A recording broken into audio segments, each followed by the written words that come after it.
Welcome back. Well, Australia is set to farewell one of our greatest medical minds today with a state funeral for Richard Scolyer about to get underway.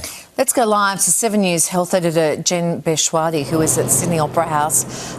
Jen, this will be indeed a really special farewell. It certainly will be, Larry and Kylie. Good morning. We've seen all morning hundreds of people file into the Sydney Opera House for this farewell. Patients, people from the medical industry, political dignitaries, just members of the public that have been inspired by this remarkable man. There was a beautiful moment as well before the official ceremony began when we saw riders from the Tour de Cure come in. That is one of the charities, one of the many charities that the Professor championed during his life, and a very special moment where one of his bike in fact was bolted to the top of a car and led the procession here. In fact, that's the bike that he rode earlier this year in March, about 500 kilometres across Tasmania for cancer research. As I mentioned, we'll be hearing from dignitaries here at the service. I have the official service. Order of service. Order of service. We'll hear, yes, we'll hear from the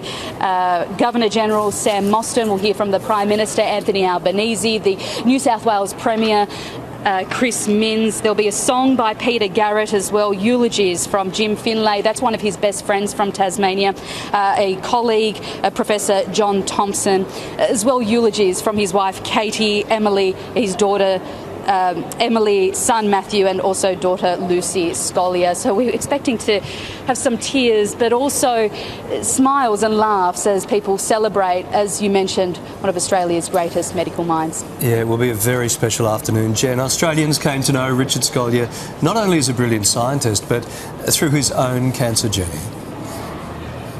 Yes, that's right. For 35 years, Richard Scolyer dedicated his life to cancer research. That included publishing more than 900 papers. He revolutionised melanoma treatment changing the way treatment is offered by taking immunotherapy drugs before surgery, and that did save countless lives, but ultimately not his own. As you mentioned, he was diagnosed with a rare form of brain cancer in 2023, but using his own treatment style, he may have extended his life beyond the average survival, which is 18 months, and that is currently under investigation, under review with clinical trials in the United States. And that is his life's work is cancer research, and that's the message here today, is to further that research. In fact, his family have asked, in lieu of flowers, to dedicate or to donate money to the Chris O'Brien